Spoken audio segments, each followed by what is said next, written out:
Oi, Felipe. Começar? Bom dia a todos. Que a graça e a paz do nosso Deus esteja com cada um de vocês. Amém? Que alegria podermos estarmos aqui nessa manhã, juntos, reunidos, para podermos adorar e cultuar ao nosso Deus.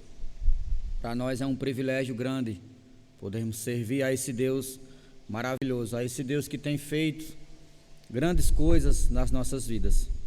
E por isso nós estamos alegres. Então, nesse momento, eu convido você a baixar a sua cabeça e assim nós vamos fazer uma oração para podermos cultuar ao nosso Deus. Senhor nosso Deus, nós te damos graças, Senhor, pelas nossas vidas. Agradecemos pelo privilégio, ó Deus, de cultuar ao Senhor. Agradecemos, ó Deus, por sermos chamados teus filhos.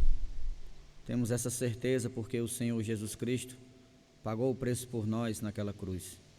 E hoje nós somos chamados, ó Deus, os teus filhos. Que maravilha, que graça, ó Deus, privilégio para nós, ó Senhor. Que nós possamos a cada dia sermos gratos pela salvação, ó Deus, por esse presente de graça. Nós não merecíamos nada, mas mesmo assim o Senhor nos amou, ó Deus, e decidiu nos dar, ó Deus, esse maravilhoso presente que é a vida eterna. Então, ó Deus, é com forma de alegria e de gratidão, estamos aqui nessa manhã, ó Deus, para prestar um culto de adoração ao Senhor. Recebe, ó Deus, toda a nossa adoração, pois é no nome do teu Filho amado, o Senhor Jesus Cristo, que nós oramos a Ti e agradecemos. Amém.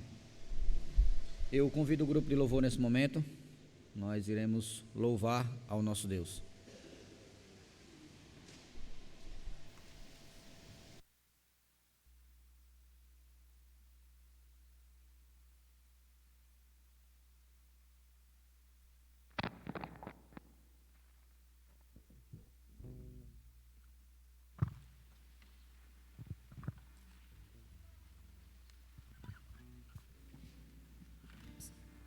Bom dia, irmãos. Vamos estar louvando agora ao Senhor. Primeiramente, eu quero dizer que sinta-se à vontade a ficar em pé, ficar sentado, a louvar da maneira como o Senhor lhe tocar. Esse primeiro louvor que a gente vai cantar vai ser um louvor que vai estar dizendo que, independente de qualquer circunstância, qualquer situação, de dias de chuva, dias de sol, dificuldades ou alegrias, Deus continua sempre sendo o mesmo, continua nos amando e derramando a sua graça. E nesse momento que a gente está vivendo, de expectativa de uma nova pandemia, de um novo lockdown, de uma nova dificuldade, é muito bom a gente poder estar juntos aqui cantando que Deus, independentemente de qualquer situação, Ele continuará sendo o mesmo. Então nós vamos estar louvando a Deus. Caso você queira ficar em pé, caso queira ficar sentado, sinta-se à vontade, vamos louvar ao Senhor.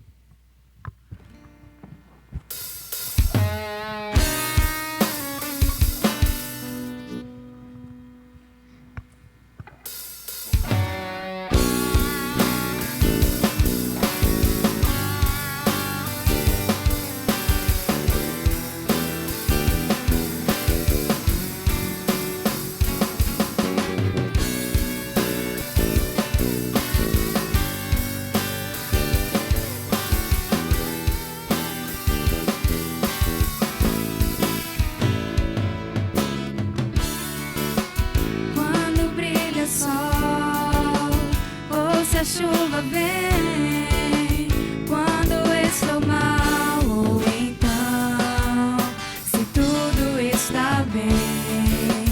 Quando dizes sim, quando dizes não, se ouço a tua voz ou não, quando em silêncio estás.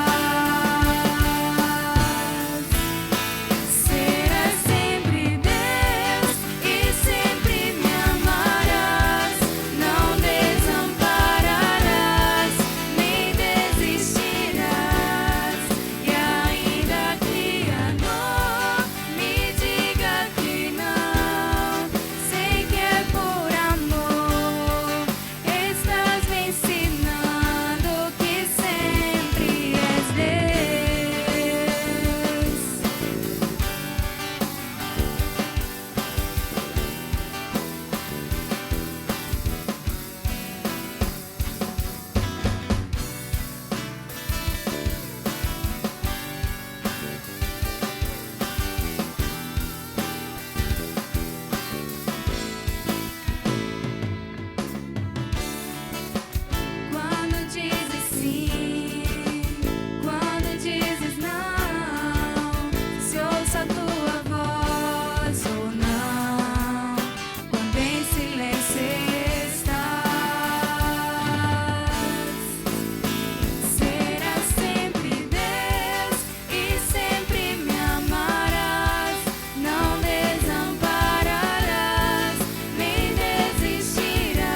Grandes são as tuas obras, Senhor Todo-Poderoso. Justos e verdadeiros são os teus caminhos. Vamos louvar, igreja. Grandes são as tuas obras, Senhor Todo-Poderoso. Justos e verdadeiros são os teus caminhos. Ó Rei das nações, quem não temerá, quem não glorificará teu nome? Ó Rei das nações, quem não te louvará, pois só teu nome é santo. Ó Rei das nações, quem não temerá, quem não glorificará teu nome? Ó Rei das nações, quem não te louvará, pois só teu nome é santo. Todas as nações irão e adorarão diante de ti, pois os teus atos de justiça se fizeram manifestos. Todas as nações irão e adorarão diante de ti, pois os teus atos de justiça se fizeram manifestos. Ó Rei das nações, quem não temerá, quem não glorificará teu nome? Ó Rei das nações, quem não te louvará, pois só teu nome é santo. Ó Rei das nações, quem não temerá, quem não glorificará teu nome? Ó Rei das nações, quem não te louvará, pois só teu nome é santo. Ó Rei das nações, quem não temerá, quem não glorificará teu nome? Ó Rei das nações, quem não te louvará, pois só teu nome é santo. Ó Rei das nações, quem não temerá, quem não glorificará teu nome? Ó Rei das nações, quem não te louvará, pois só teu nome é santo.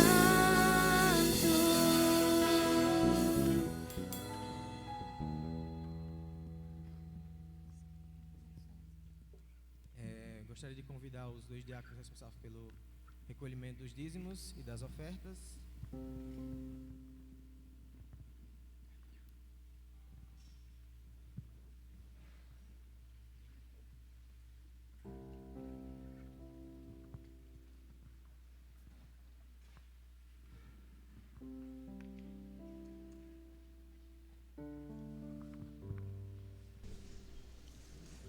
Vamos orar nesse momento. Senhor, nosso Deus e Pai, nós agradecemos ao Senhor, porque a cada dia o Senhor tem nos sustentado.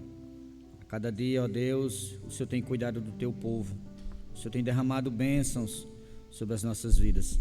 Tem nos dado muito mais, ó Deus, do que merecemos e precisamos.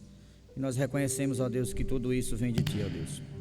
E é com forma de gratidão e com alegria, ó Deus, que nesse momento estamos aqui para devolver, ó Deus, os nossos dízimos e as nossas ofertas, ó Deus. Que seja para mantimento, ó Deus, da Tua casa e da Tua obra. E que a cada dia, ó Deus, o Senhor nos dê sabedoria para administrar, ó Deus, esses recursos, ó Pai, da melhor forma. No nome de Cristo, nós oramos ao Senhor e agradecemos. Amém. Nós vamos cantar agora o hino Jesus me transformou. Caso os irmãos queiram ficar de pé, sintam-se à vontade.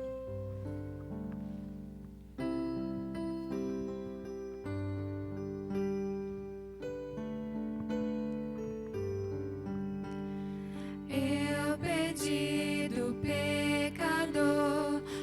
longe do meu Jesus.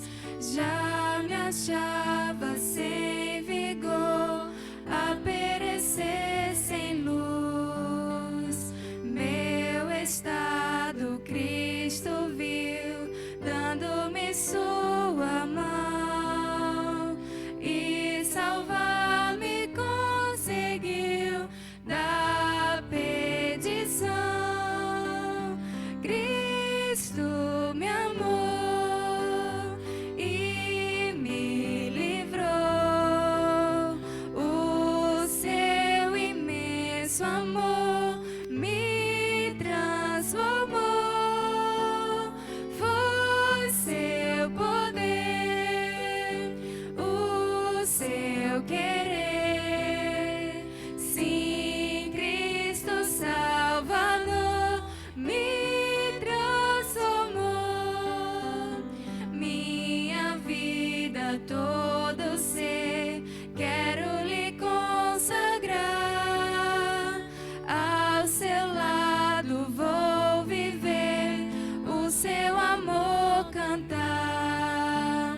A mensagem transmitir aos que perdidos são. Venham todos já fruir a salvação. Cristo me amou e me livrou. O seu imenso amor me transformou. Foi seu poder, o seu querer. Sim, Cristo Salvador me transformou.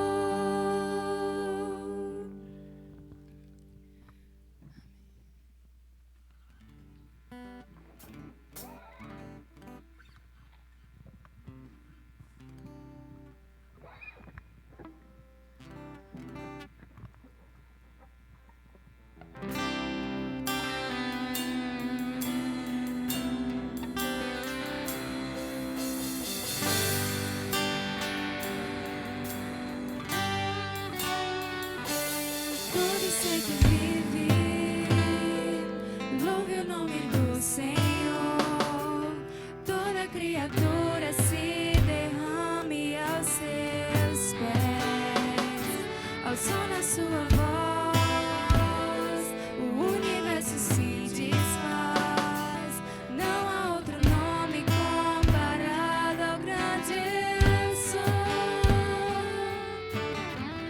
E mesmo sendo pó, com tudo que há em mim, confessarei que céus e terra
Convido os irmãos a abrirem a palavra do nosso Deus em Isaías 53.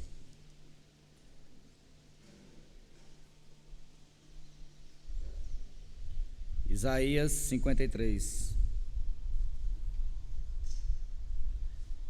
Na verdade, nós iremos começar do 52, do 13 em diante. 52, Isaías 52, do versículo 13 em diante.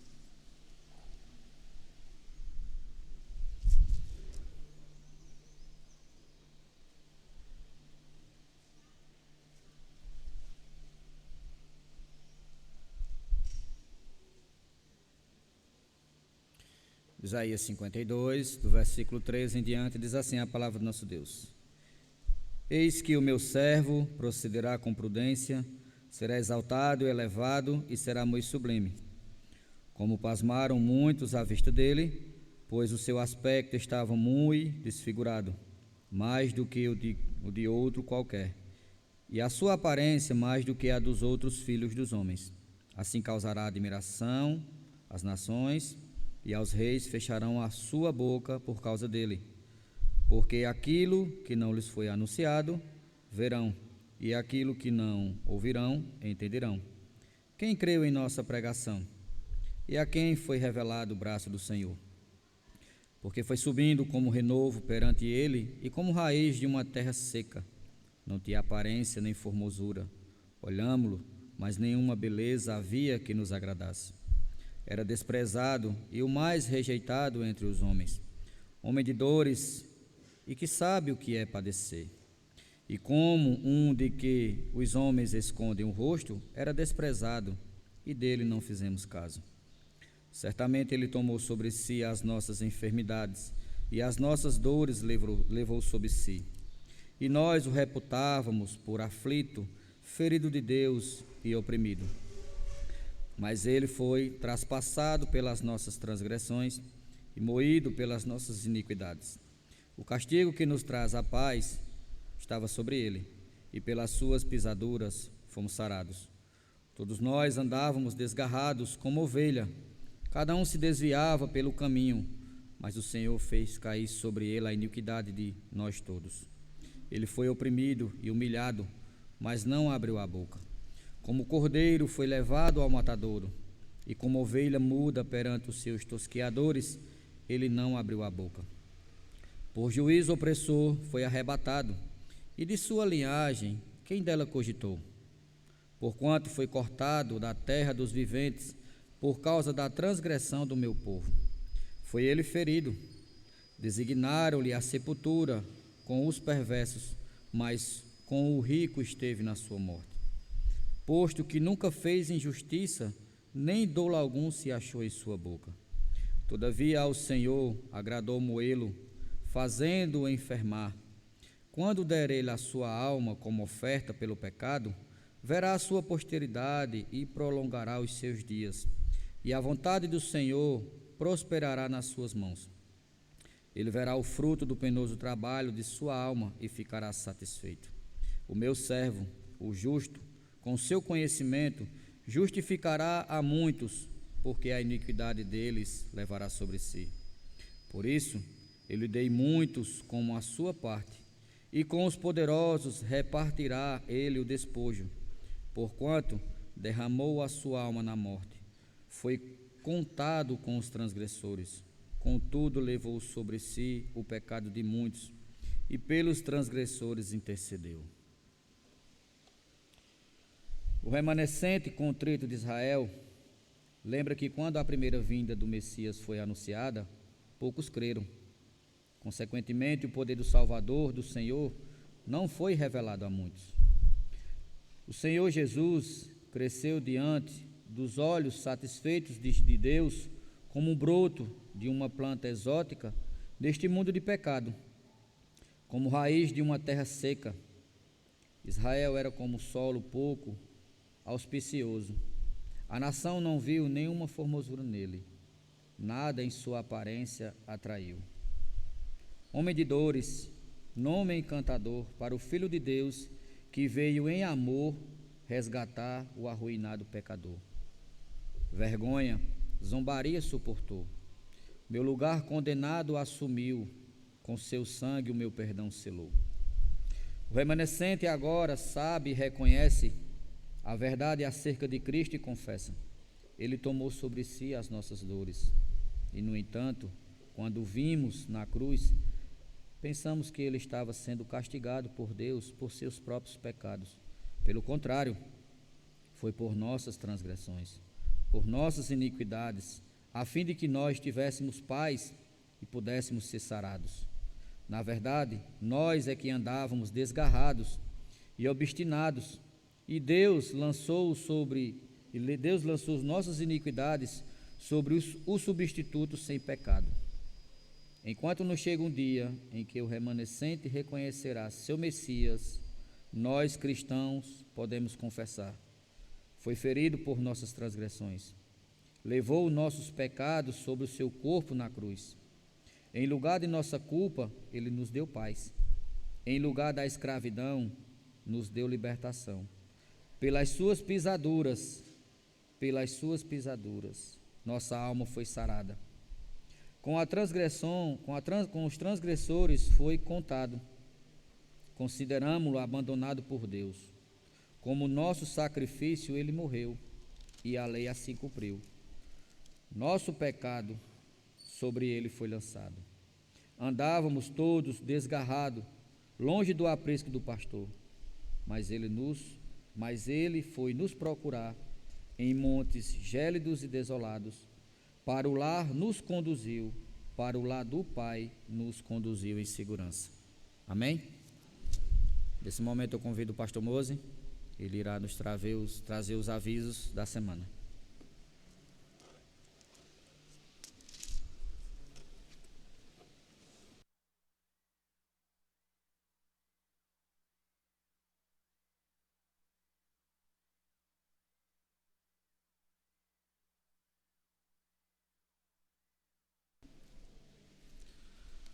Bom dia, irmãos.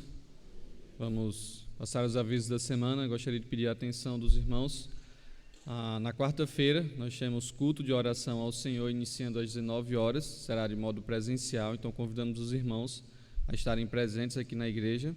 O dirigente será o irmão Marcílio. Caso o irmão tenha alguma necessidade, pode procurar o irmão Marcílio. Na quinta-feira tem aconselhamento pastoral com o pastor Vel, que estará aqui na igreja das 16 às 20 horas. Os irmãos que necessitam podem procurar o pastor Vel, que agendar um horário. Lembrando aos irmãos que não é somente nas quintas que ele faz suas visitas, durante os outros dias da semana também. Na sexta nós não temos programação. No sábado à tarde nós temos um encontro com os adolescentes, modo presencial aqui na igreja, iniciando às 15 horas. E mocidade à noite de forma online. Os jovens, qualquer dúvida que tiver, podem procurar o pastor Rondinelli e ele vai ajudar os irmãos. No domingo pela manhã, nós temos culto de adoração ao Senhor, iniciando às 9 horas, modo presencial. E à noite será então lançado o culto gravado, quanto também as aulas de EBD. Tá? Então são esses os avisos da semana. Obrigado.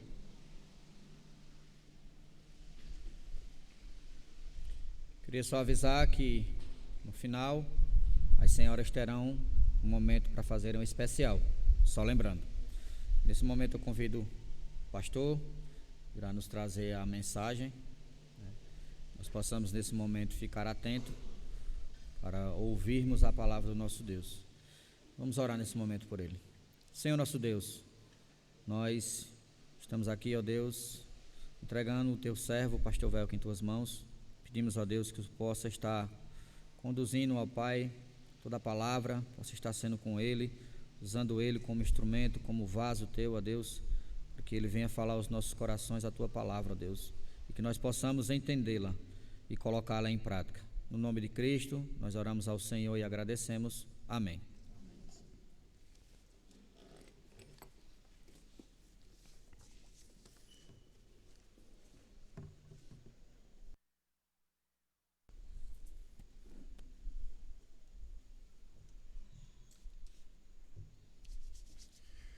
Bom dia a todos, graça e paz vos sejam multiplicadas. Eu queria, em primeiro lugar, eu tenho alguns comentários e considerações. Primeiro eu queria apresentar para vocês o novo púlpito da igreja. Não sei se alguém não chegou a observar, Então, um presente do Giva Móveis. Então, o irmão Givanildo aí presenteou a igreja junto com a sua equipe. Fizeram esse púlpito maravilhoso, né? Ficou melhor para mim. Os irmãos, talvez alguns vão ter dificuldade, né? Porque é mais alto.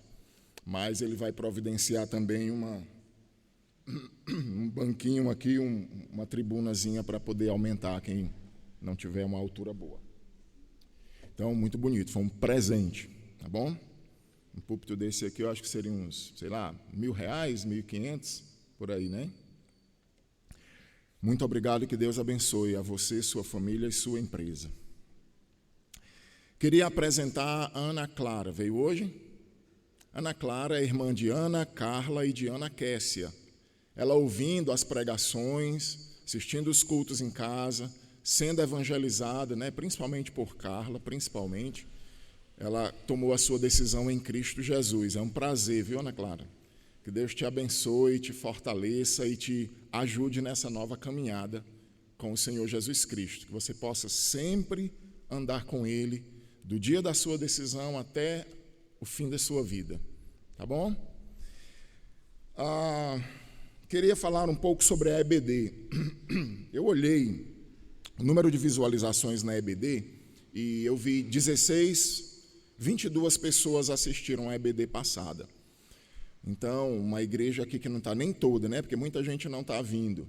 E você ter 16 pessoas, eu não sei se o professor Bezerra conferiu quantas pessoas tinham na visualização, conferiu não foi? Então, irmãos, nós estamos aí dando essas aulas. Eu sei que com essa troca, o culto vindo para amanhã e a EBD ficando à noite de forma online, então pode ser que alguém vá, não, eu vou assistir o culto da igreja tal e acaba perdendo, não é? Mas eu queria tentar incentivar você a valorizar a EBD, tirar um tempo para você aprender. Eu estou trabalhando sobre o milênio, é a primeira aula realmente do milênio, as características do milênio, esse reino que nós vamos. Tem gente que diz assim, não, nós vamos morar lá no céu. Vai se frustrar, que a gente não vai morar lá no céu, né? A gente vai morar aqui na terra, a gente vai voltar para cá, vamos passar 1000 anos aqui e depois a eternidade vai ser novos céus e nova terra, certo? Então,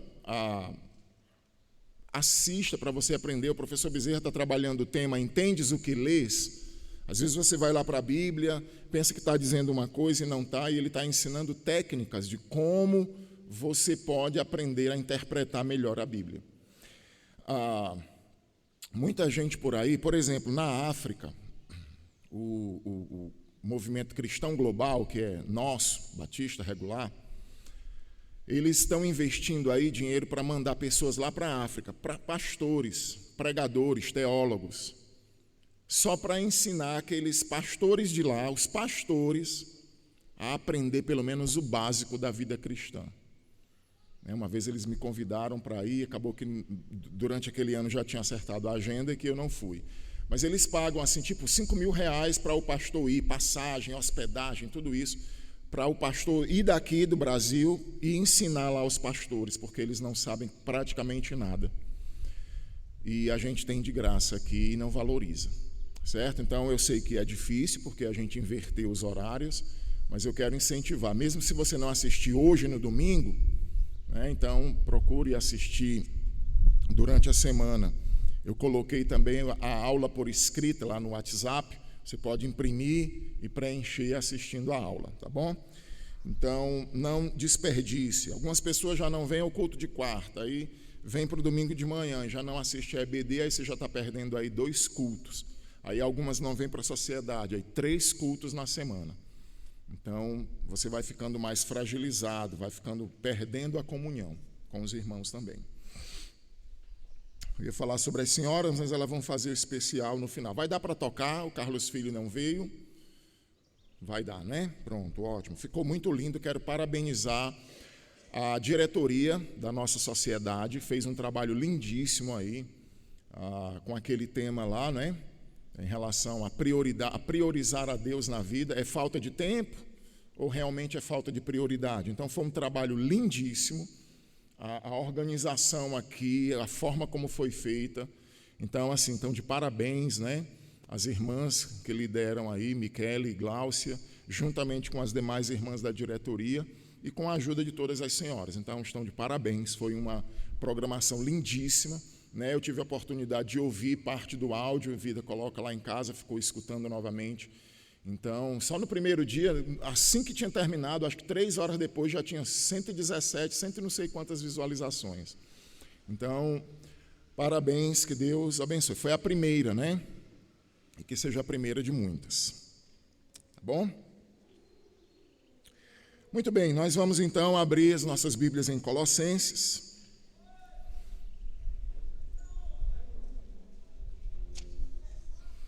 E eu me lembrei que eu ainda cheguei a pregar esse capítulo 1 antes do lockdown ano passado.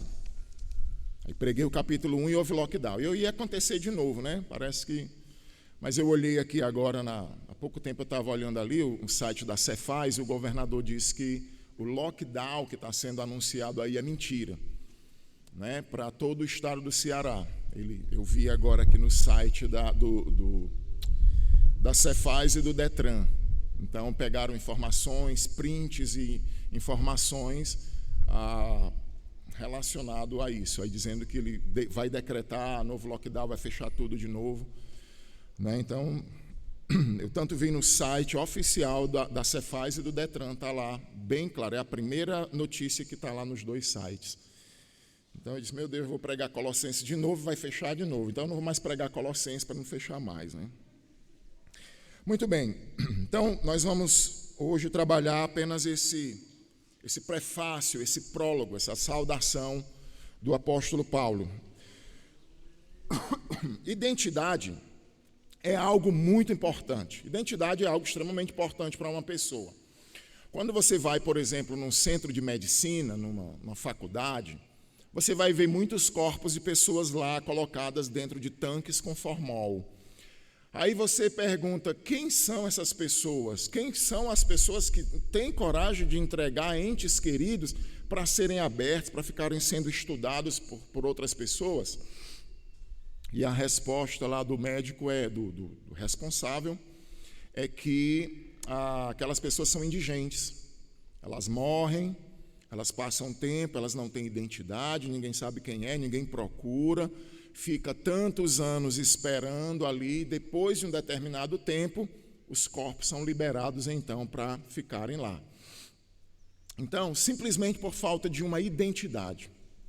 Talvez a família de algumas dessas pessoas estejam esperando elas voltarem ainda em outro estado, em outro lugar, mas a verdade é que elas nunca vão voltar porque estão mortas. Identidade é muito importante. Identidade, por exemplo, você consegue identificar certas comunidades. Quando você começa a ver um aglomerado de pessoas, geralmente com calças muito longas, blusas folgadas, bem relaxadas, geralmente alguns de preto, com o skate na mão, aí você já identifica, aquelas pessoas são skatistas. Você está numa praia e começa a ver pessoas chegando e se aglomerando ali, com tatuagens, com um certo estilo de vestimenta, aí você já percebe, essas pessoas são surfistas. Porque nós conseguimos identificar essas pessoas, esses grupos, porque existe uma identidade. E na vida cristã também. Agora, a questão é que uma consciência correta, preste bem atenção nisso, uma consciência correta da nossa identidade cristã vai trazer para nós um viver diferenciado, um cristianismo diferenciado. Por isso é importante você se identificar dentro do cristianismo, saber claramente qual é a sua identidade dentro do cristianismo. Isso vai fazer uma diferença tremenda na sua vida. Quando você não entende ou você não tem essa identidade cristã, você vai ficar aleatório, perdido. Ou não vai viver uma vida condigna, como Paulo diz, vivam de acordo com o Evangelho, ou vivam de acordo com a chamada com a qual foste chamados, com a vocação a qual foste chamados. Simplesmente por falta de uma identificação correta da sua identidade cristã. Muitas vezes a gente vai começar um livro da Bíblia, como a gente tem estudado na sociedade, não vai estudar porque acha que não é importante. Quem escreveu, porque escreveu, quando escreveu, qual era a situação dos ouvintes a quem ele escreveu. E aí, juntamente com isso, começa a ler uma carta. E uma coisa que sempre tem no início das cartas é esse prólogo e essa identificação. E aí as pessoas fazem uma leitura muito superficial e passam por cima e perdem, acabam perdendo o sentido. Então, Paulo diz assim, Colossenses 1, 1 e 2. Paulo, apóstolo de Cristo Jesus, por vontade de Deus, e o irmão Timóteo, aos santos e fiéis irmãos em Cristo, que se encontram em Colossos.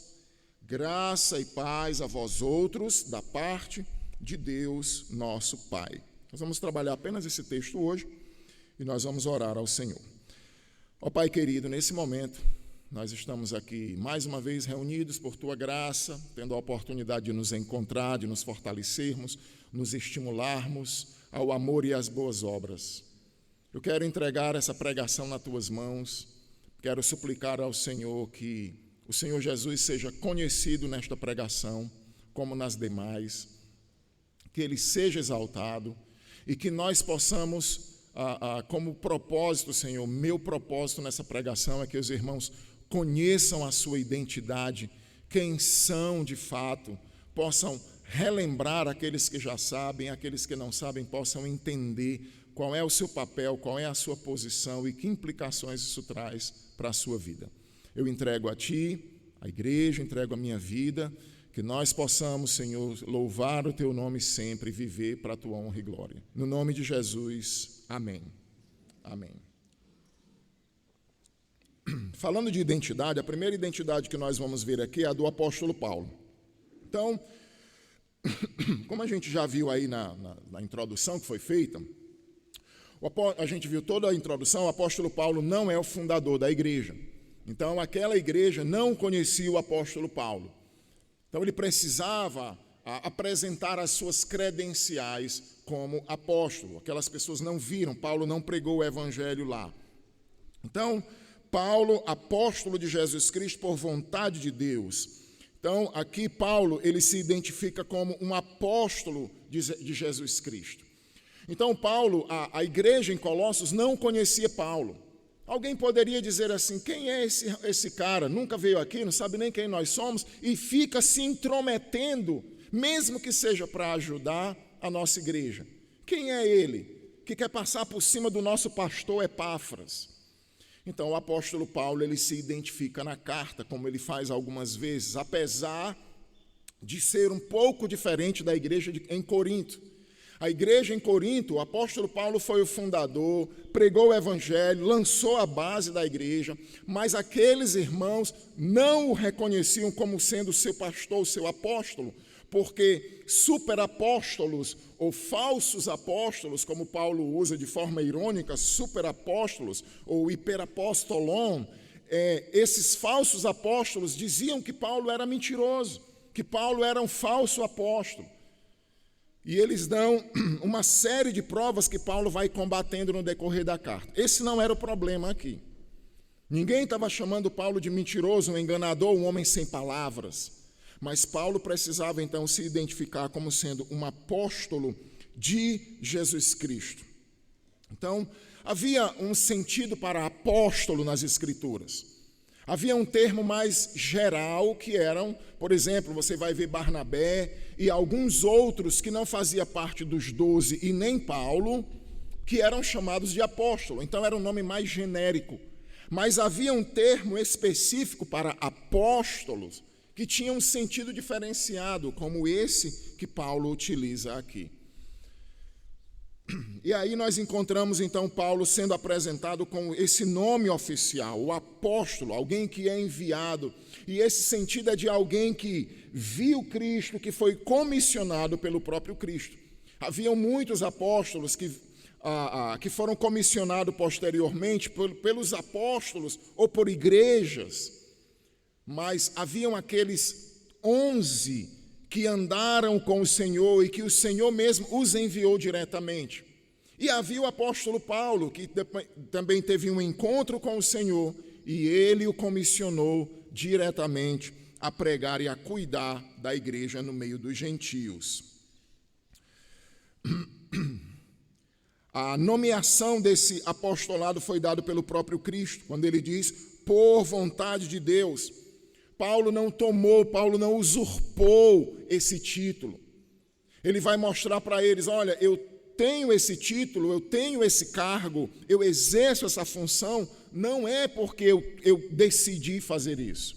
Foi o próprio Deus quem me resgatou, quem me chamou e quem me enviou para pregar e para cuidar da sua igreja. É muito triste a gente ver hoje como as pessoas se auto-intitulam apóstolos, um título de engrandecimento, de auto-engrandecimento. As pessoas começam a criar suas igrejas, mega igrejas, e eles mesmos, não, agora já eu era um dos pastores entre os pastores, agora eu devo liderar todos estes, então agora eu sou um bispo, e aí agora a igreja cresce muito, então tem muitos pastores e muitos bispos, então agora eu sou um apóstolo, e eu me auto-identifico como um apóstolo de Jesus Cristo, e a gente vê essa tristeza de ver estes homens se autonomeando. A igreja de Éfeso foi elogiada pelo Senhor porque conseguiu identificar falsos apóstolos. Apesar de ter esfriado na sua fé, deixado o seu primeiro amor, mas a igreja foi elogiada pelo Senhor pelas suas obras, por sua esperança, por seu testemunho e por identificar falsos apóstolos quando João escreve a carta às igrejas, a igreja de Éfeso, capítulo 2 de Apocalipse. Separado pela vontade de Deus, não foi usurpação, não foi uma nomeação vinda por homens, mas foi o próprio chamado de Deus. Paulo precisava deixar isso muito claro para que a igreja pudesse receber aquelas informações como sendo de alguém que Deus estava usando para cuidar daquela igreja. E ele menciona também o nome de Timóteo.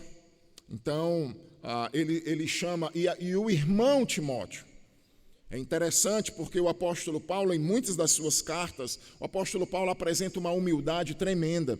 Mesmo se apresentando como apóstolo, em algumas cartas ele se apresenta como apóstolo e servo de Jesus Cristo. Essa palavra servo tem uma conotação de um escravo, daquele que foi comprado por alguém que pertence àquela pessoa. Agora, para nós, isso é até bonito no cristianismo. Agora, numa época em que a escravatura era muito forte, nossa, você se orgulhar de se chamar escravo de alguém. O apóstolo Paulo poderia dizer, Paulo, o apóstolo de Jesus Cristo, e o Timóteo. Mas Paulo se identifica com Timóteo como irmão. E ele menciona, apesar de Timóteo não ter sido usado para escrever a carta, porque quem narrou a carta para o seu escritor, o seu secretário, foi o próprio apóstolo Paulo. Então Paulo se apresenta apóstolo, enviado por Cristo, ele era apóstolo de Jesus Cristo, era a vontade de Deus e Timóteo também fazia parte. Trabalhando então agora a nossa identidade. Qual é a nossa identidade? Qual era a identidade dos colossenses? Qual é a nossa identidade em Cristo? Em primeiro lugar, aprendendo sobre a nossa identidade, os cristãos em Colossos eram santos. Todo cristão, ele é um santo. A nossa identidade como cristão é que nós somos santos. Então ele diz aos santos e fiéis irmãos em Cristo. Eu fico impressionado às vezes quando eu escuto alguns crentes conversando e eles dizem assim, não, apesar de que eu não seja santo, né, mas também eu não sou o pior dos pecadores. Eu, como é? Não que eu seja santo. Então, não entendeu o que significa santidade e nem entendeu a sua posição em Cristo. Alguém que diz assim, não que eu não seja santo, ou que eu seja santo, esteja me colocando como santo. Se você disser isso, você não entendeu qual é a sua identidade em Cristo. Todo cristão, ele é um santo. Você é um santo. Ou é ou não vai para o céu. Ou é santo ou não vai para o céu. Nenhuma pessoa não santificada vai para o céu. O autor de Hebreus, em Hebreus 12, 14, ele diz assim: segui a paz e a santificação, sem a qual, nota que ele não diz sem as quais, sem as quais seria paz e santificação, mas ele diz: sigam a paz, ou seja, procure ter paz com todo mundo, não fique brigado com ninguém, sigam a paz. Aliás, é um tema muito trabalhado, Pedro fala sobre isso, Tiago fala sobre isso, Paulo fala sobre isso, paz. Paulo vai dizer: sempre que depender de você, tenha paz com todos os homens. Então ele diz: segui a paz e a santificação, sem a qual, ou seja, a santificação, ninguém verá o Senhor. Sem santidade não há salvação. O apóstolo Paulo usa uma palavra hagios, ou hagioi, que é santidade, pureza. Qual é o sentido dessa palavra? Esse termo ele era utilizado para uma separação. Essa palavra de santidade, ela tem o sentido de, ela era utilizada no Antigo Testamento, principalmente na versão grega, que foi uma tradução do hebraico, para alguns utensílios do templo, quando eram utilizados só lá dentro do templo. Por exemplo, alguns alimentos, eles só poderiam ser comidos dentro do templo. O sacerdote não podia levar aquela carne para casa, porque aquele tipo de sacrifício, você vai ler isso em Levítico de 1 a 7, aquela carne só podia ser comida lá. O tipo de perfume que Deus colocou para o incensário, as madeiras, a formulação que Deus deu para fazer aquele perfume para o incensário, nenhum do povo de Israel poderia imitar, nem o sumo sacerdote, aquele perfume para ser usado em casa. E aí ele diz, porque aquilo era santo, era separado, consagrado, não era questão de perfeição, mas era uma questão de separação, de posição. Então Paulo identifica os colossenses como sendo santos. Paulo não está pensando aqui em uma santidade no nível de isolamento, enclausuramento, ou num tipo de santidade onde é nomeado por homens, mas ele está falando de homens morais. Existem dois tipos de santidade, uma que já foi proporcionada por Deus.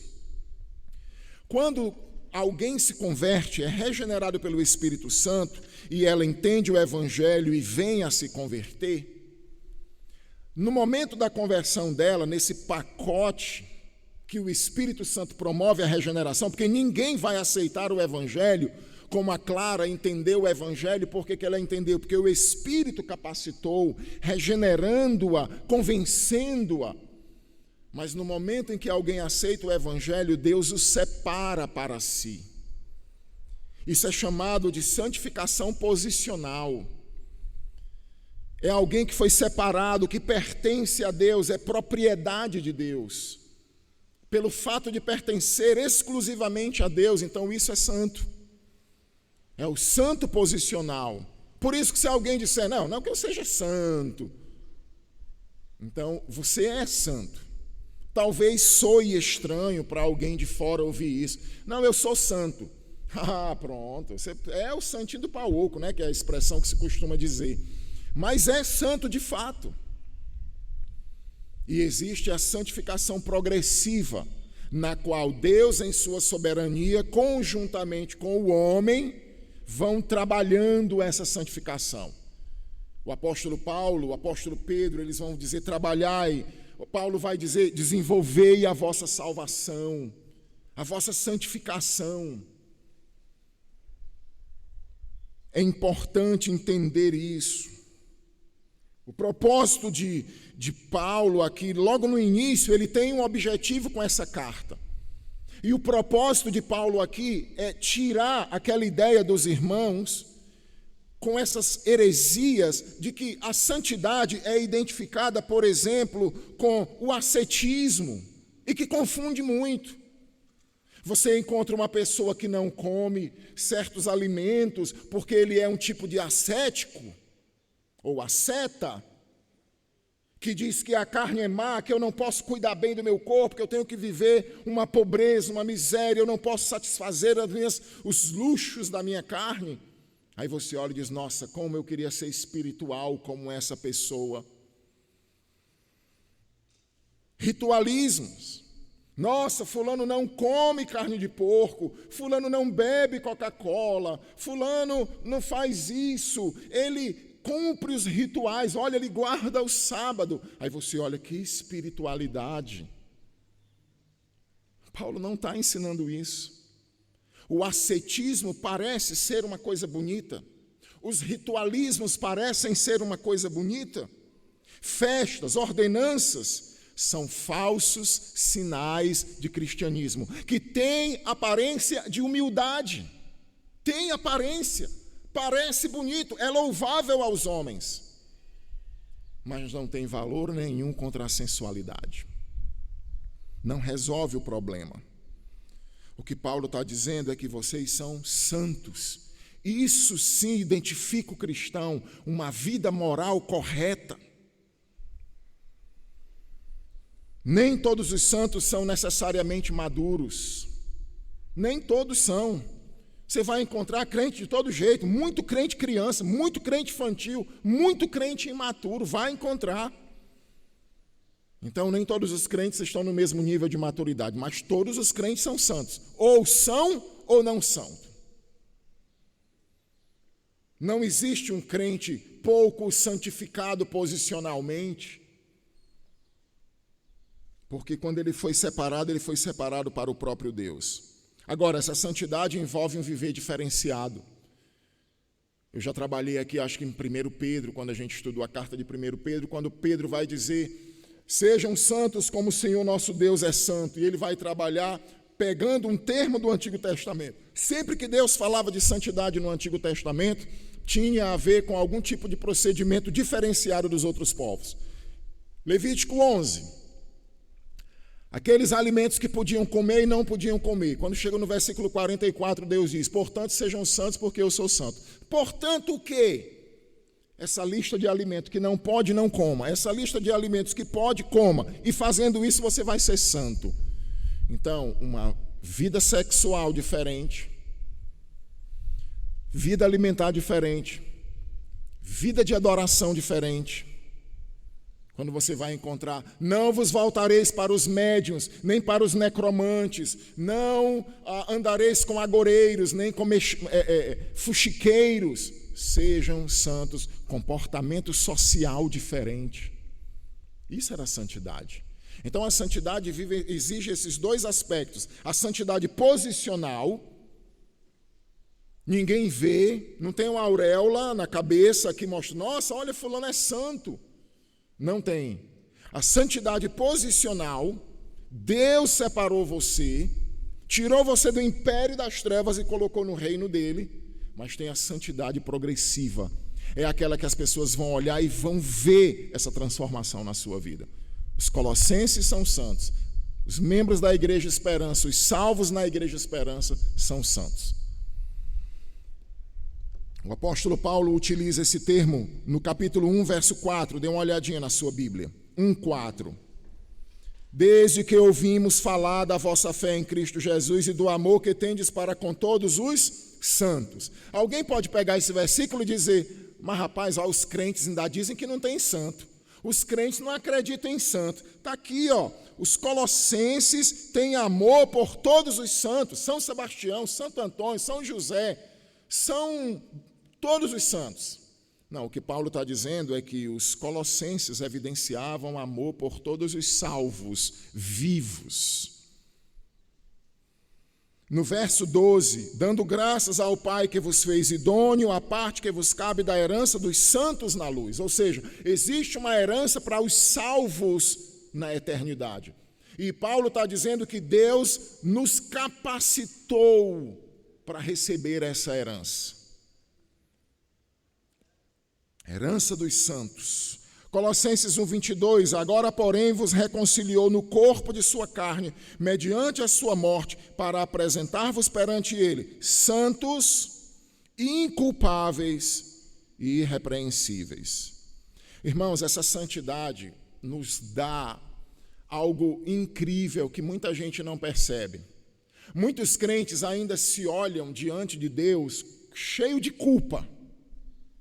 Sabe como Deus vê o crente? Completamente lavado.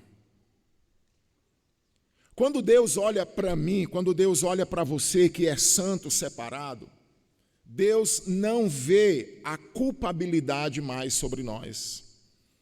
Porque Cristo já levou tudo, nós fomos lavados pelo sangue de Jesus Cristo.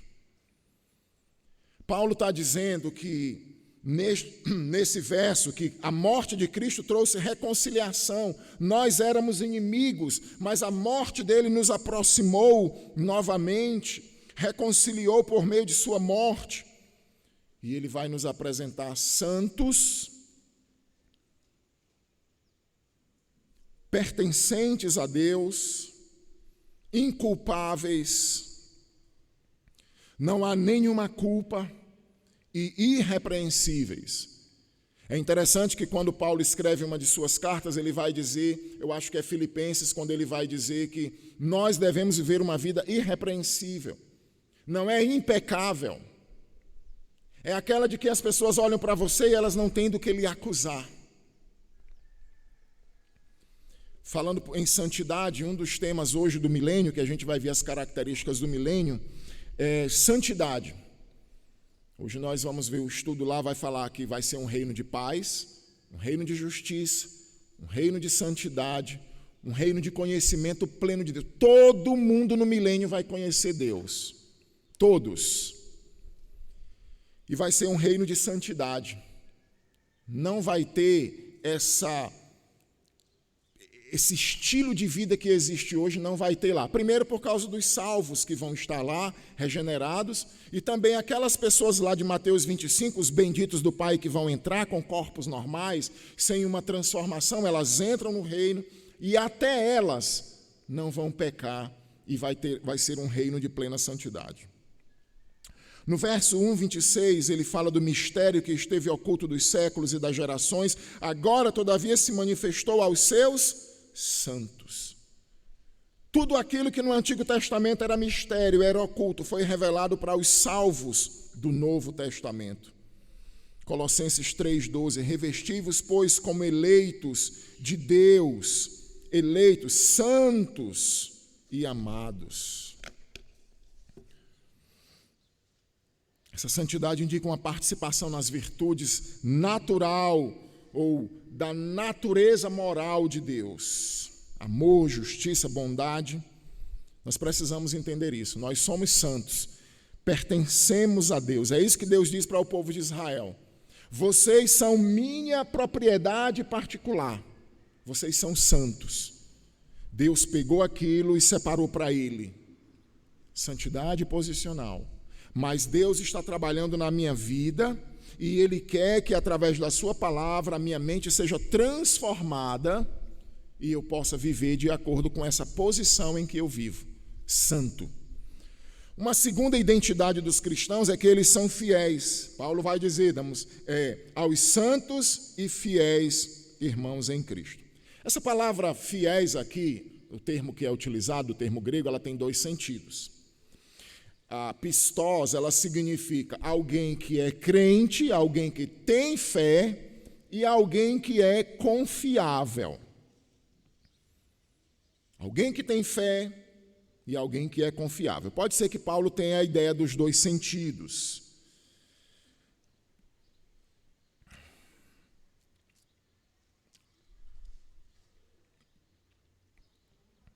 Paulo ele vai trabalhar, é possível que ele trabalhe aqui como esse sentido de santos, como sendo santos irmãos confiáveis, são fiéis porque estão em Cristo.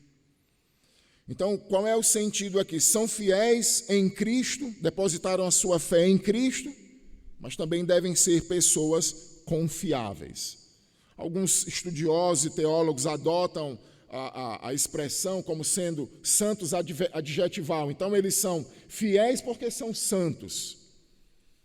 Mas eu acredito que Paulo, os dois sentidos cabem bem aqui. Eles creram em Cristo, a sua fé em Cristo fez então com que esses irmãos fossem chamados de fiéis por sua fé em Jesus Cristo. Mas também o termo fiéis significa que aqueles irmãos são santos, separados, creem em Cristo, e isso vai trazer para eles uma vida de fidelidade. Fidelidade. É importante que nós entendamos isso.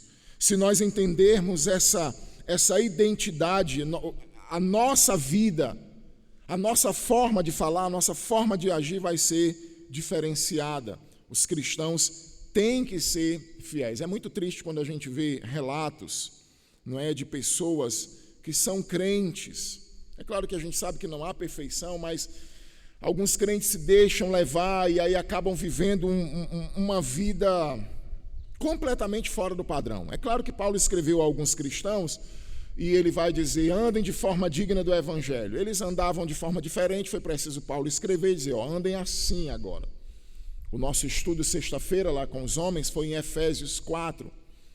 Ele passa do 1 ao 3 trabalhando quem são os crentes lá de Éfeso, o que Deus fez por eles. Quando chega no capítulo 4, ele diz, não andem mais como os outros descrentes andam, como os gentios andam.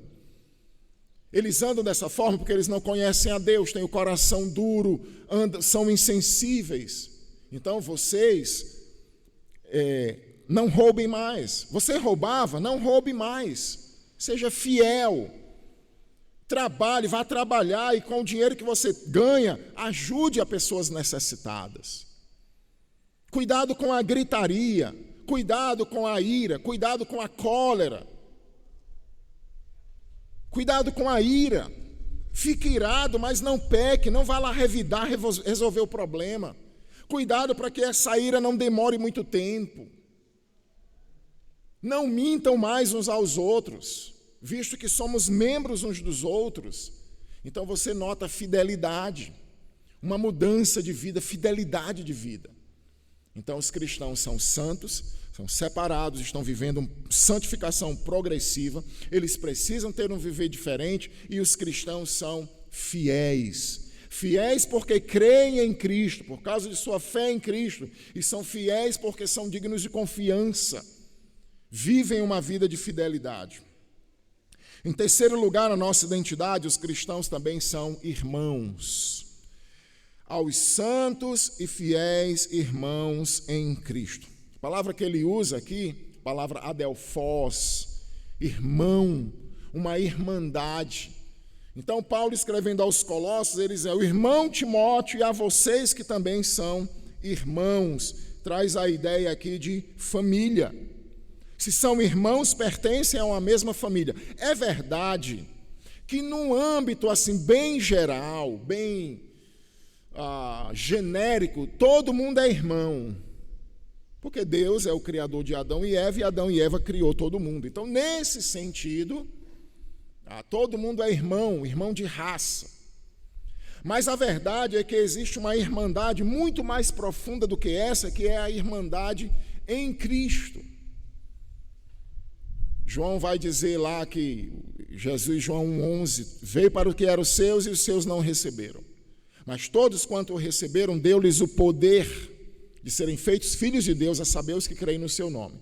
Aí ele vai dizer, filhos nascidos não da carne, não do homem, mas de Deus. Não do sangue, mas de Deus. Então, essa palavra poder que ele usa lá é diferente da palavra poder de Romanos. Lá em Romanos 1,16, Paulo diz, não me envergonhe do evangelho, porque é poder de Deus. Essa palavra, que também é poder, é outra palavra na língua original. Foi dado poder para ser feito filho de Deus. Significa que não é algo natural. Essa palavra tem o sentido de autoridade. Foi outorgado a se tornar um filho de Deus por adoção. Nesse sentido é que são irmãos, temos o mesmo Pai, somos irmãos de Jesus Cristo, Ele é o primogênito da nova criação em Deus. Alguns crentes não conseguem entender essa irmandade, e é muito triste isso. Às vezes na igreja parece que você tem pessoas que são primas, tem pessoas que são irmãos mesmo. Aí tem pessoas que parece que são primos, já são um pouco mais longe. Aí tem aqueles que parece que são só conhecidos. E ainda tem aqueles que parece que são inimigos. De tão distante que são. Por quê? Porque não entendem a sua identidade em Cristo. Nós somos irmãos. Eu já ouvi pessoas dizerem assim, pessoas descrentes, eu não gosto muito que meus filhos sejam crentes, porque eu já ouvi dizer que quando vira crente, vai para a lei dos crentes, aí abandona a família, porque só quer saber dos crentes, dos crentes, dos crentes. Eu já ouvi isso algumas vezes. Mas que de fato não se deve abandonar a família, mas que com certeza vai haver uma amizade muito forte, um relacionamento de amor fraternal. E é isso que Paulo está dizendo para esses irmãos. Nós precisamos entender que nós somos irmãos. É claro que talvez você não tenha uma memória boa para identificar todo mundo e saber o nome de todo mundo. E quanto mais uma igreja cresce, fica mais difícil. Mas é importante que se tenha relacionamento. Dois irmãos chegam na fila de um banco ou numa fila qualquer para pagar uma coisa. Estão na fila, não se falam, não se lembram, vão cada qual para o seu lugar e nem se lembram que congregam às vezes na mesma igreja. Eu não vou dizer uma igreja de 500 membros, de 1.000 membros, de 2.000 membros, não tem como você identificar todo mundo. O apóstolo Paulo, lá em Romanos 8:29, ele diz: porquanto aos que de antemão conheceu, também os predestinou para serem conforme a imagem de seu Filho, Jesus, a fim de que ele seja o primogênito entre muitos irmãos. Nós somos irmãos de Cristo. Hebreus 2:11 e 12, portanto, o que santifica, que é Cristo, como os que são santificados, nós, todos vêm de um só. Por isso é que ele, Cristo, não se envergonha de lhes chamar irmãos. Irmãos. E ele diz: a meus irmãos declarei o teu nome e cantarei louvores no meio da congregação. E o apóstolo Paulo traz uma notícia também, além de maravilhosa como essas outras. Ele diz, Romanos 8:17, se nós somos filhos, somos também herdeiros de Deus, co-herdeiros com Cristo. Se com ele sofremos, com ele também seremos glorificados. Somos filhos de Deus, verdadeiramente filhos de Deus, irmãos do Senhor Jesus Cristo, herdeiros da mesma graça de vida eterna que está preparado para nós. E dentre as identidades, a mais importante, que é a raiz para todas essas outras, santos, fiéis, irmãos, é o termo em Cristo. Para que ninguém possa pensar que a moralidade e a fidelidade promovem a autojustificação, o apóstolo Paulo, então, já começa a sua carta botando Cristo no devido papel dele, o centro de todo o processo de salvação. A identidade dos cristãos: são santos, são fiéis, são irmãos e estão em Cristo. E o fato de estarem em Cristo é o que proporciona serem santos, serem fiéis e serem irmãos. São santos, são aceitos em virtude de estar em Cristo. Fora de Cristo, o melhor santo da terra não passa de um terrível condenado à morte eterna. As pessoas ficam chocadas quando percebem, como aquele exemplo do ladrão na cruz, um cara que roubou, matou a vida toda e vai para o céu, e você vai ver tanta gente boa aí afora. Quantas pessoas são tão justas? A pessoa mais justa que tiver na terra, sem Cristo, ela não passa de um pecador condenado à eternidade longe de Deus. O cara mais santo, humanamente falando, aquele que, num certo sentido, deveria viver a vida, ele vive a vida que os crentes deveriam viver, sem Cristo ele não passa de um condenado.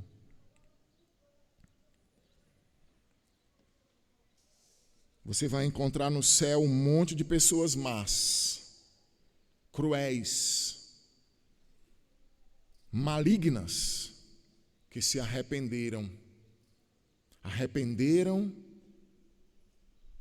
entregaram suas vidas a Cristo por sua graça e vão habitar a eternidade.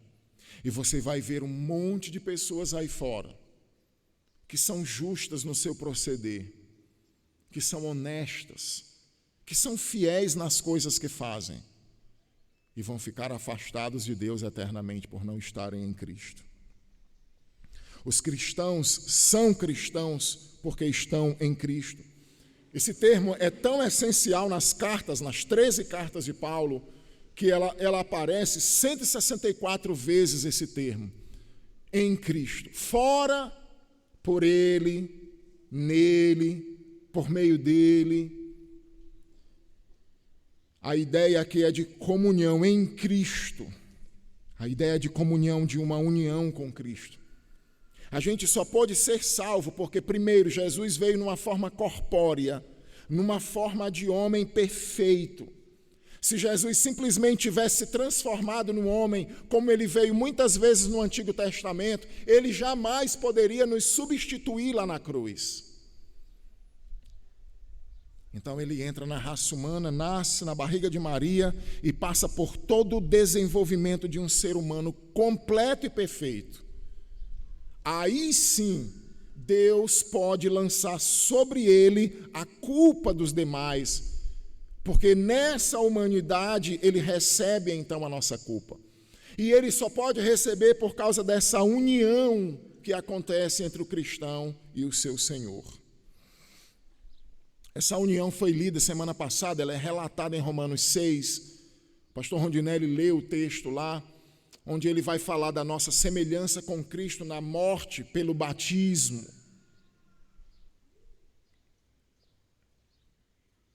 Identifica todos os remidos com a morte do Senhor. Essa expressão em Cristo, ela tem um paralelo em Adão. Paulo utiliza em Romanos, em 1 Coríntios, quando ele vai mostrar que em Adão a raça está condenada, em Adão a raça está perdida. A ira de Deus está sobre a raça de Adão. O homem em Adão, ele não consegue viver o padrão de Deus. E aí ele traz todos os benefícios de se estar em Cristo. No verso 1 e 2, ele vai falar: os que creem estão em Cristo. No verso 1, 4 e o 2, 5, a sua fé deve estar igualmente em Cristo. Paulo vai trabalhar com esses colossenses. Olha, não esqueçam esse negócio de anjos, de mediadores entre Deus e os homens. Vocês não precisam de anjos. Toda a plenitude está em Cristo, em quem vocês estão. Vocês não necessitam de mais nada. As heresias que diziam que você precisa ter um conhecimento elevado que Deus dá a poucos privilegiados. Vocês precisam da mediação de anjo nessa relação com Deus, com o eterno. E Paulo vai dizer: é mentira. A plenitude da divindade repousa sobre Cristo. Vocês estão em Cristo, não há necessidade de mais nada. Lá em Colossenses 1, 28, ele vai dizer que o desejo de Paulo é apresentar todo o homem perfeito em Cristo, perfeito no sentido de maduro, adulto. Em Colossenses 2, 8 e 9, tenham cuidado para que ninguém vos escravize com filosofias enganosas, que se fundamentam em tradições humanas, em princípios elementares do mundo e não em Cristo. Como é fácil alguém se desviar? Alguém chega para você e diz: você guarda o sábado? Não, a gente guarda o domingo. Não, mas o domingo é errado, tem que guardar o sábado. Alguém chega para você e diz: vocês usam véu, as mulheres usam véu na igreja? Não, não usa. Ficam mulheres junto, vocês dão ósculo. Vocês fazem tal e tal coisa, Então, as pessoas ficam colocando o parâmetro de salvação em regras humanas. E Paulo está dizendo: é somente em Cristo. Somente em Cristo. Por que é uma das cartas que mais trata sobre Cristo? Porque era a doutrina mais prejudicada, era a cristologia. Eles colocavam Cristo em segundo plano. A ideia de que havia um segredo superior. seres e forças espirituais intermediárias que mediavam entre Deus e o homem. O espírito é bom, mas a carne é má. Então você precisa viver um tipo de ascetismo espiritual para ter um bom relacionamento com Deus, e Paulo vai dizer: em Cristo habita toda a plenitude da divindade. Vocês estão em Cristo, estão aperfeiçoados em Cristo, são santos em Cristo. O apóstolo Paulo vai dizer em 2 Coríntios 5,17, se alguém está em Cristo, é nova criatura. Paulo vai dizer em Gálatas 6,15, mas sim o ser uma nova criatura. E em Gálatas 5,6, porque em Cristo nem circuncisão tem virtude alguma, mas sim a fé que opera pelo amor por meio de Cristo. O que vale é ser uma nova criatura.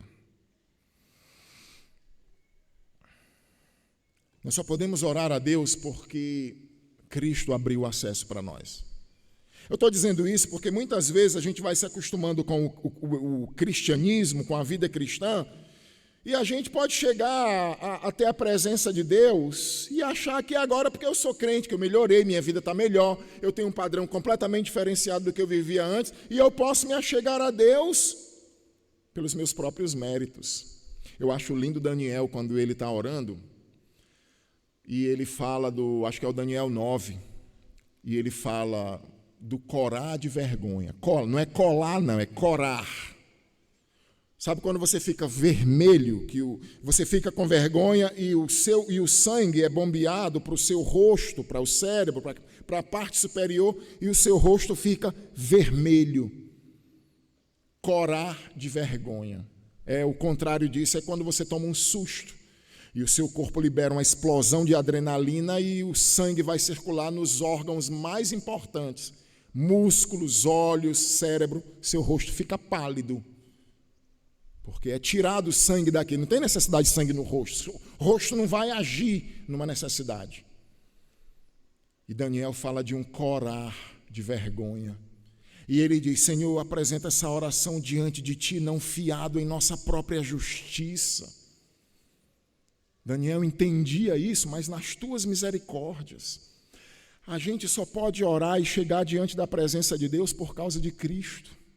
A gente só pode participar da redenção, sermos abençoados com a redenção, porque nós estamos em Cristo. A nossa união só acontece com o Pai porque nós estamos em Cristo. O céu só é possível porque nós estamos em Cristo. O perdão só é possível porque nós estamos em Cristo. E aí você percebe como nós éramos ingênuos. Nós achávamos que fazendo coisas boas nós poderíamos pagar a Deus pela salvação.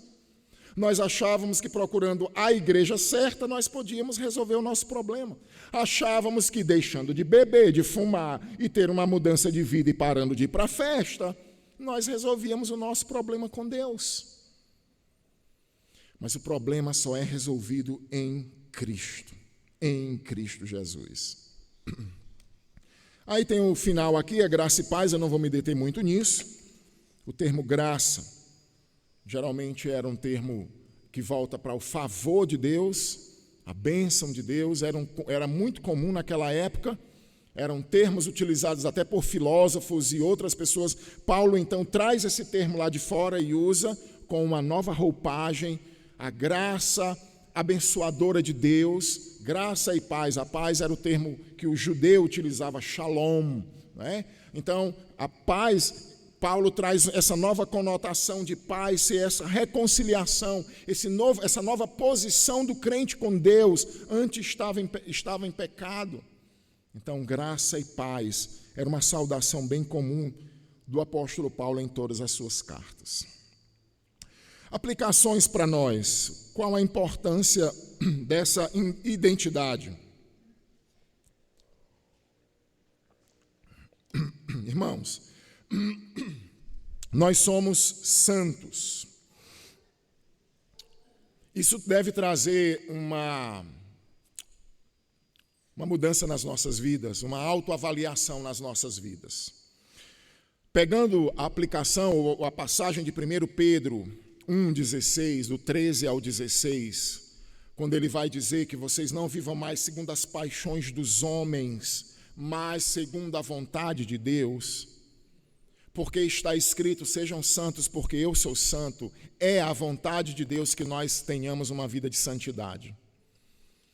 Se você for aquele que diz, não que eu seja santo, você é santo.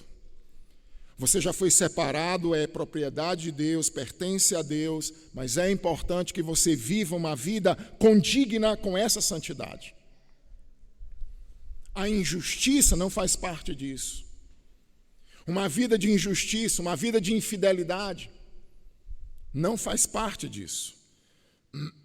Pedro, ele vai dizer, trabalhar a sua primeira epístola, ele vai falar muito de sofrimento para incentivar os seus irmãos a ter uma visão correta do sofrimento, mas ele vai mostrar o que é essa santidade na prática. Santidade para Pedro, lá em 1 Pedro, sejam santos. Pedro pega a base do Antigo Testamento, joga no Novo e diz, olha, sejam santos porque Deus é santo e Ele exige santidade.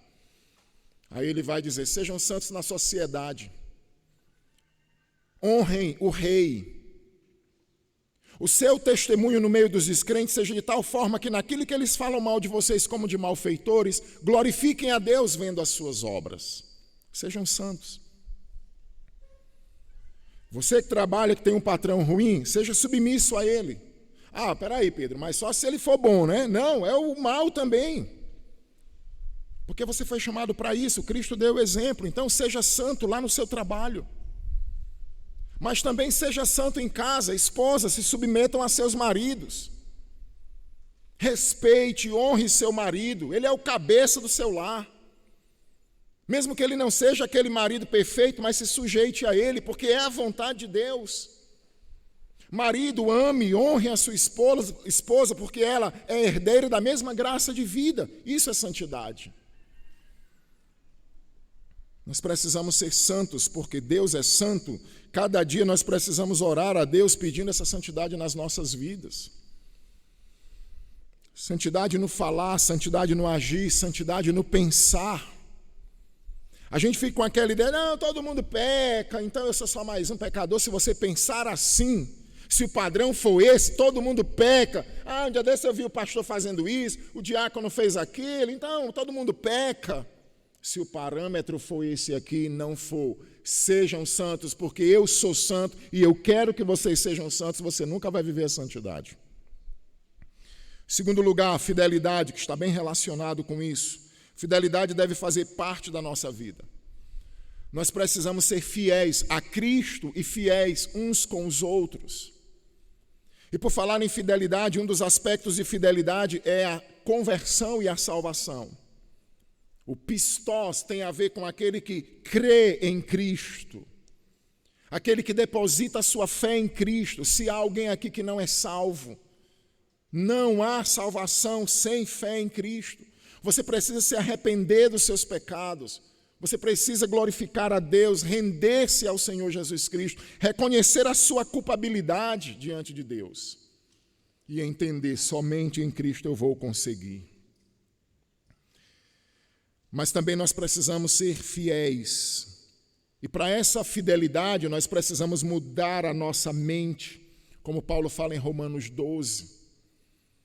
Transformai-vos pela renovação do vosso entendimento, ou da vossa mente. Efésios 4,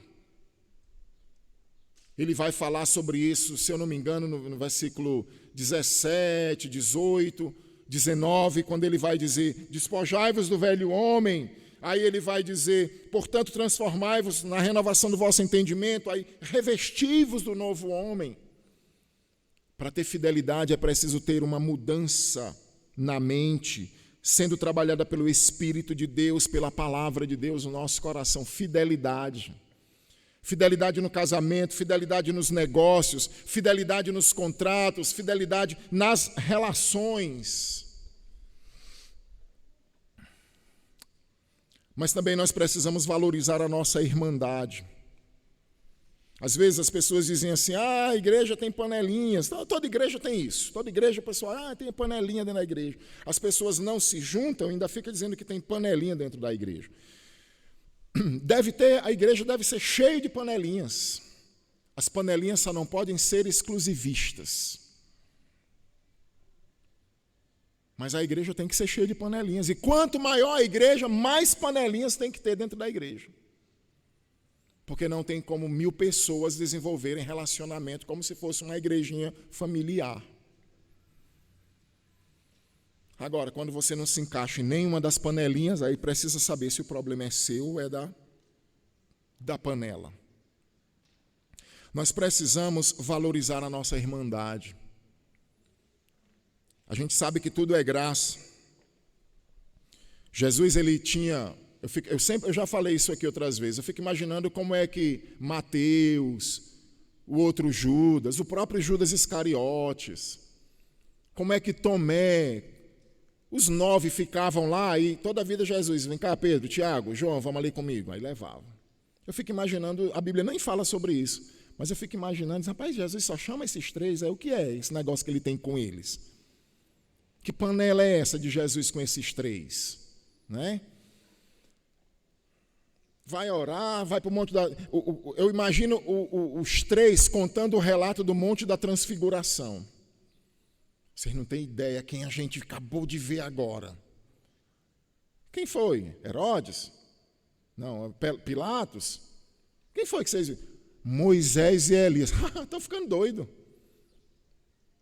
Moisés e Elias apareceram para a gente lá no Monte da Transfiguração.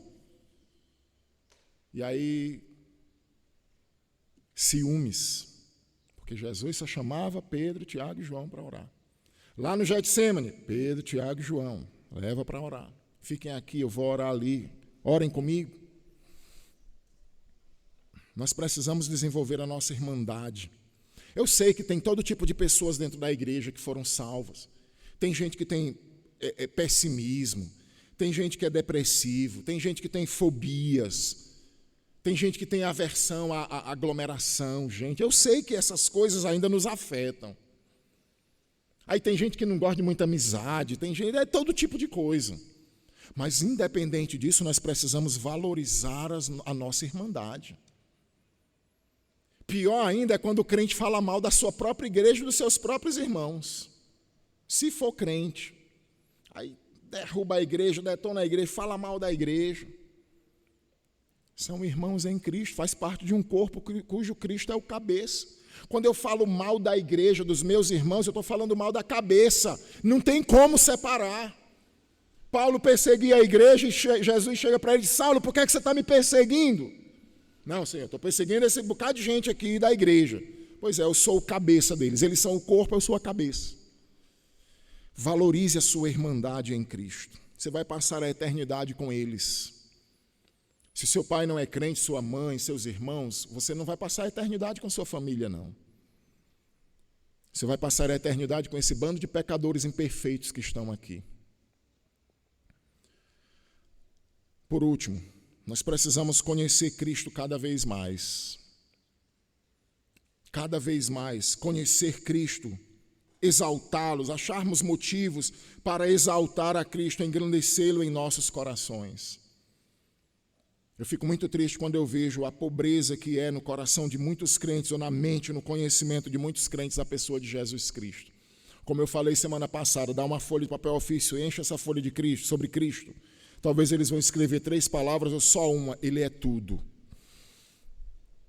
Nós precisamos entender mais profundamente quem é, a profundidade, a largura, a altura, o comprimento desse amor e desse Cristo maravilhoso. Vai nos ajudar contra as heresias e falsas doutrinas.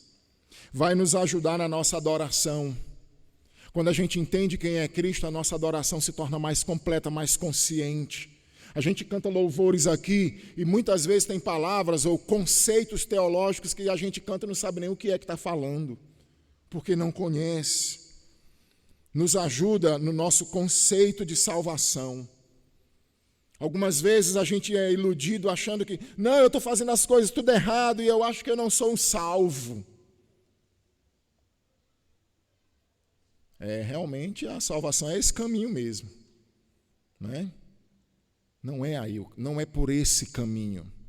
A gente vai ter muitas fases na vida, fases maravilhosas, fases tristes, fases que as coisas estão coadunando tudo para um só caminho, e tem época que parece que divergiu tudo.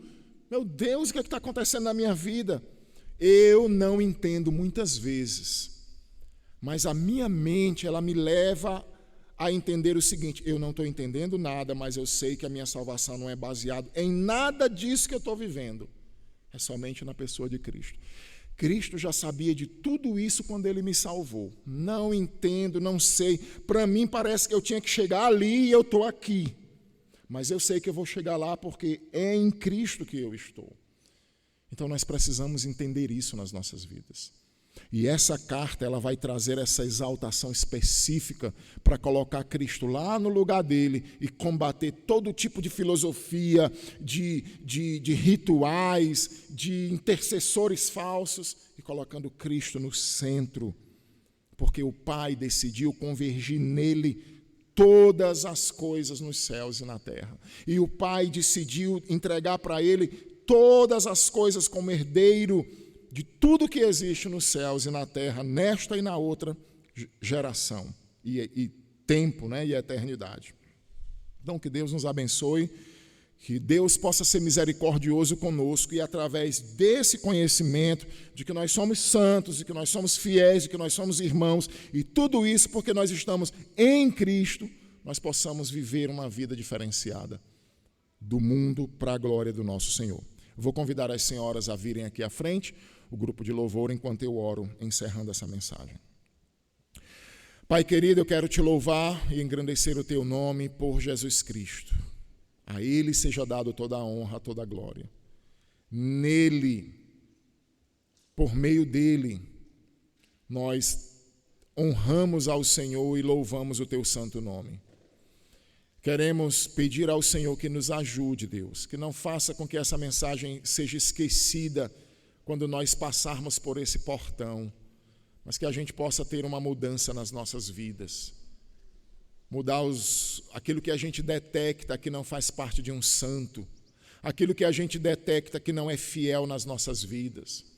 Quando a gente vive uma vida que não mostra que somos irmãos, ou que não confiamos em Cristo. Eu entrego nas tuas mãos, eu peço que o Senhor seja misericordioso conosco, nos ajuda no nosso crescimento, na nossa santidade, para a glória do teu nome, para que nós possamos brilhar, para que nós possamos ter um viver diferenciado que exalte o teu nome. No nome de Jesus, amém.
Quantas vezes, meu Senhor, te entreguei o que restou, com o coração cansado eu te adorei,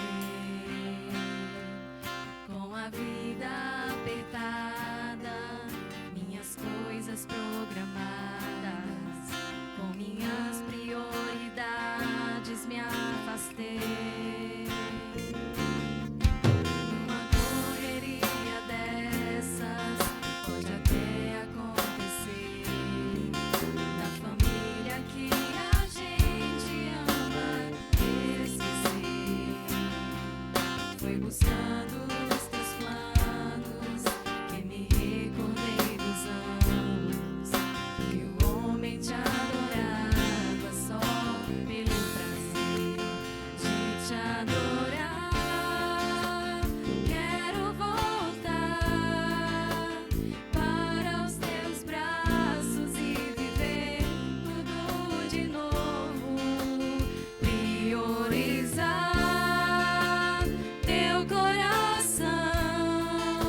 chegar no fim da idade, ter aproveitado o mundo e pouco te provei.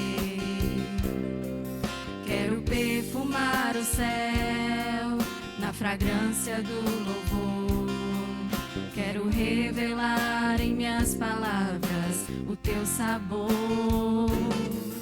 Construir na minha casa uma sala pra nós dois. Coisas que eu necessito ficam pra depois. Eu só quero te adorar, por inteiro te adorar. Não vou mais te entregar o tempo que sobrar. Aqui estou, quero voltar para os teus braços e viver tudo de novo. Priorizar teu coração. Não abro mão da nossa comunhão. Nada justifica uma vida assim. Eu não posso